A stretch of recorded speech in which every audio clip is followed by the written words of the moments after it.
Obrigado. Mas eu fiquei tão curioso com a Paulinha agora dizendo que racismo reverso não existe, que eu quase perdi o fio aqui.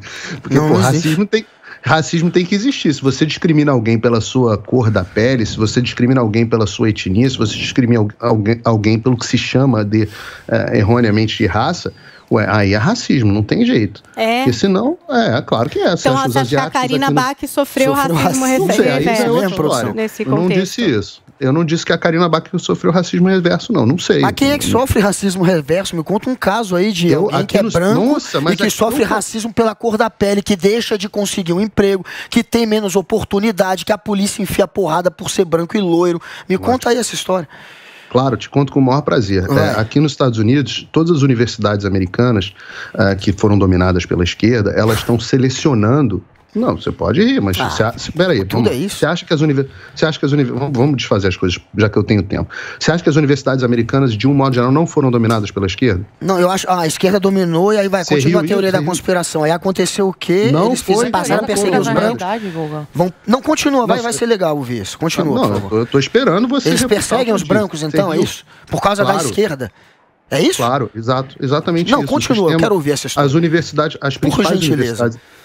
As principais universidades americanas hoje selecionam e discriminam as pessoas baseadas nas suas etnias. Então, vou te dar um exemplo. Os asiáticos são, em grande maioria, eles têm que, hoje em dia, mentir a sua etnia, mudam o nome, chegam a mudar o nome, para poderem passar no processo seletivo de grandes universidades, como Stanford, Harvard e várias outras grandes universidades aqui, a Universidade de Ivy League, que fazem um processo de discriminação racial, onde não deixam que determinados grupos com mérito, que tem desempenho acadêmico superior, entrem e consigam essa vaga. Essa, por exemplo, é uma discriminação racial reversa. Eu estava vendo hoje, no Jornal da Manhã, por exemplo, que candidatos negros, numa discriminação reversa, candidatos negros terão, a partir, se não me engano, de algum momento eleitoral, terão o dobro do fundo partidário. Isso é uma discriminação contra candidatos brancos. E posso dar inúmeros exemplos. A comunidade negra... Isso não é uma discriminação. Não, mas é claro que é. Claro que não é. Isso é exatamente para acabar com a discriminação. É o contrário. Isso é uma política afirmativa para evitar que só tenha político loirinho, branco, cristão.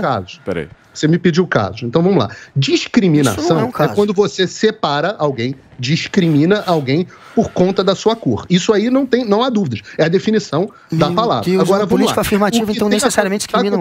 Existe muito aqui nos Estados Unidos, muito com frequência, é que a população que mais discrimina outras cores, outras raças, pelo que você chama, é a população negra. É o que mais discrimina. Então, eu acho sim que eu tenho o mesmo sonho do Martin Luther King. Martin Luther King fala no seu discurso, eu tenho um sonho, você deve conhecer. Ele fala assim, eu tenho um sonho. E ele diz que os meus filhos vivam em um mundo onde as pessoas são julgadas pelo seu caráter e não pela cor da sua pele. Isso vale para os dois lados. É verdade. Isso vale absolutamente para os dois lados. Agora, eu queria voltar num assunto que eu não tive tempo de falar na sexta-feira, que era a respeito de fake news que foram ditas aqui no programa. A primeira delas era que o presidente de Portugal tinha falado sobre o caso racismo, suposto caso de racismo que os filhos da Giovanna Eubank tinham sofrido. Suposto, por que é suposto? Só por você. Eu vou dizer por que não é por mim, não. É suposto, porque eu não encontrei até agora testemunhas. Eu revi a reportagem do Fantástico a respeito, nenhuma das testemunhas cita o caso racismo. O Fantástico foi ao local, mandou alguém entrevistar, e os entrevistados, nenhum deles confirma. Eles confirmam que houve um incidente, mas não confirmam nenhuma das injúrias raciais. Eu não estou dizendo que não houve. Eu estou dizendo que eu não sei se houve. Você mentiu no ar, textualmente, que o presidente de Portugal tinha confirmado o caso. Até o presidente de Portugal. E aí eu peguei a reportagem do Público, tem uma thread nas minhas redes sociais sobre isso, dizendo o seguinte, a nota presidencial não... Tá grifado, para se você quiser ler. A nota presidencial não se refere a nenhum episódio em particular, embora pareça. Está escrito na reportagem que deu origem a esses fatos. Aí depois, a polícia confirmou as existências das injúrias raciais. Aí, quem deu essa fake news, a paternidade dessa fake news, você conhece bem, é o Metrópolis. O Metrópolis disse que a GNR confirmou o fato ao público, que não é verdade. A GNR confirmou que a mulher estava alcoolizada, apenas isso. Aí, o que ficou interessante foi que o Público fez uma reportagem utilizando o Metrópole como fonte, e o Metrópole fez uma reportagem utilizando o Público como fonte. Em nenhum lugar as testemunhas aparecem. Então, nós só temos a Giovanna Eubank, o Bruno Galhaço, as pessoas envolvidas, as vítimas. Vítima não pode ser testemunha por uma definição jurídica. Nós só temos as vítimas falando sobre o fato. Eu não estou dizendo que não aconteceu. Eu só acho esse caso interessante, porque você deve saber, você sabe que é agenda setting, não sabe, não? Não. Ok, não agenda setting é o seguinte. Agenda setting. Se utiliza... Sabe que agenda setting é uma teoria de comunicação famosa. É uma teoria conhecida de comunicação. Agenda setting é quando se ventila assunto... Acho que em vez de rir, você podia aprender. O maluco é brabo. Não, porque você que tá nos Estados Unidos, você fica pegando uns termos em inglês e fazendo umas perguntas pra dar uma de doutor. É ridículo isso. Hipótese do agendamento. Vamos lá, Paulinho. Continua. Peraí. É quando você joga assuntos na mídia de forma e cria superexposição, tá? Isso é agenda 7. Cria superexposição em determinados assuntos para promover determinadas agendas, promover determinadas pautas. Você joga o assunto para que ele seja discutido. Quando eu vejo um casal que milita nesta causa, jogando um assunto fora de proporção na mídia para que ele seja discutido, aí é papel do jornalista, sim, parar e pensar, será que isso é verdade? Sim. Deixa eu ver quem confirma. Eu não considero impossível de ter acontecido, não, até porque Portugal tem bem mais casos de racismo do que, por exemplo, temos no Brasil ou até nos Estados Unidos. Mas eu não achei confirmação. E aí não ajuda a credibilidade da história mentir dizendo que o presidente de Portugal confirmou, mentir dizendo que várias testemunhas confirmaram, mentindo dizer que a mulher foi presa por causa disso, mentir dizendo que a GNR confirmou que a mulher estava presa, não ajuda a credibilidade do fato. E aí, toda vez que, mesmo eu já tendo desmentido, a pessoa repete algo que já foi desmentido, eu falo Paulinho. Assim, opa, tem caroço nesse angu. Não, eu estava dizendo só que a legislação de Portugal é muito parecida com a legislação americana. Aqui você não tem o crime de injúria racial, as pessoas não podem ser processadas pelas suas palavras pura e simplesmente. As pessoas... Agora, se você cometer um crime com motivação racial, aí o crime se torna... aí o crime de racismo se manifesta. É o único caso da hipótese da legislação americana. Mas, Paulinho, eu não considero mais evoluído. Uma pergunta que eu queria te fazer. Você não acha falha isso? Porque, por exemplo, no caso da legislação portuguesa, você só vai cometer um crime de racismo quando você atentar algo contra a pessoa, certo? Ou fazer com que a pessoa possa vir a sofrer alguma questão física, enfim. E aí o racismo, ele tá presente. Mas o racismo não somente atenta contra questões físicas. O racismo, ele tá presente numa fala, num preconceito. Essas pessoas, elas merecem ser punidas sim por uma fala. Se você, por exemplo, chama alguém de macaco, você chega num estádio em Portugal e chama alguém de macaco, a legislação portuguesa não prende por racismo. Eu acho isso errado. Americana. Eu acho isso errado. Por que você acha isso certo? Não, eu acho que... Bom, já manifestei aqui inúmeras vezes que eu sou contra qualquer forma de racismo, de qualquer forma de... Eu já falei, até o conceito de raça é equivocado, né? Mas qualquer tipo de discriminação, onde você separa as pessoas por alguma coisa que não seja o seu caráter, é completamente abjeta e deve ser socialmente condenável. Uma pessoa que cometa uma injúria, ela deve ser vítima de injúria da sociedade, deve ser condenada pela sociedade. Agora, a criminalização de discurso é uma coisa que viola os princípios, por exemplo, aqui nos Estados Unidos, da primeira emenda.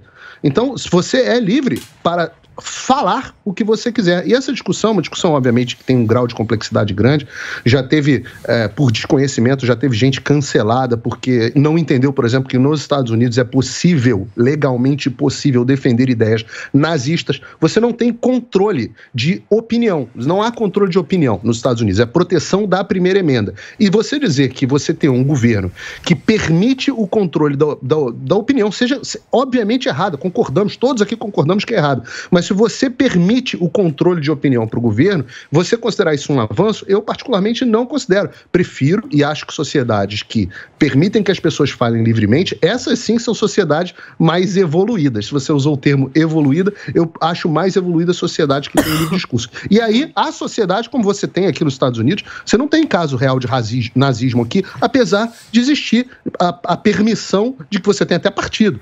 Mas você não tem nazista praticamente na sociedade americana, eu nunca vi nenhum. Mas por que isso?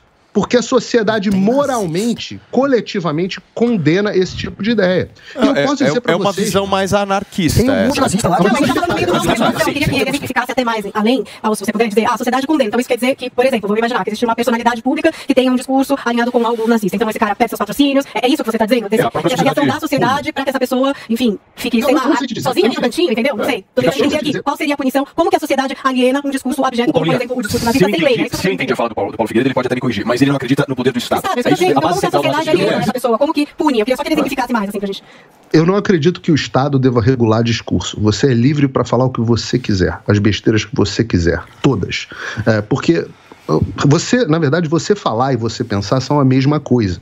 E quando você regula fala, você está regulando o pensamento. E eu não acredito que o Estado deva ter o poder de regular a fala e, consequentemente, o pensamento dos indivíduos. A forma como a sociedade pune, Paulinho, eu posso dizer que eu não me lembro, eu estudo bastante política americana e eu não estou conseguindo me lembrar de um político que tenha defendido ideias nazistas propriamente ditas. Eu já vi distorções da imprensa a esse respeito, e quando você vai ver, você não vê políticos. Se alguém puder me citar um, pode estar me escapando.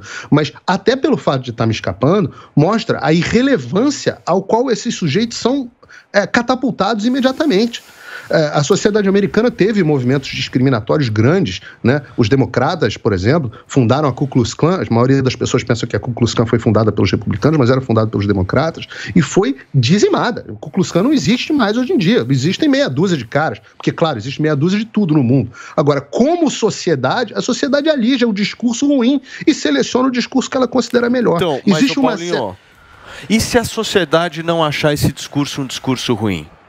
Aí quem é que vai decidir o que é o discurso bom e o que é o discurso ruim? Então, é o Paulo Matias, é o Alexandre de Moraes? Não. É o Guga? Não, mas o meu ponto é o seguinte, a gente sabe que existe uma parcela da sociedade, sim, que por muitas vezes comete racismo.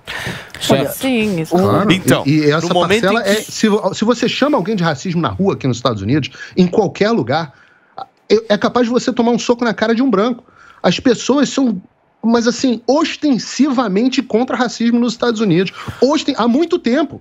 As pessoas são ostensivas. Eu diria até que as tensões raciais pós-Obama se acirraram um pouco, mas, olha, uma pesquisa do Gallup de 2008 mostrou que 98% dos americanos votariam num negro para presidente. Barack Obama foi eleito com campanhas enormemente vitoriosas. Ninguém deixava de votar nele porque era negro. Essa tensão racial, ela existe muito mais como agenda setting, e o Guga falou bem, ele usou um termo que eu acho bom. Ele falou assim, as estruturas é linguajar bem marxista, é um termo marxista. É uma agenda setting marxista de colocar essa discussão que ela não é tão preponderante na sociedade. Não, imagina. É isso que eu quero dizer.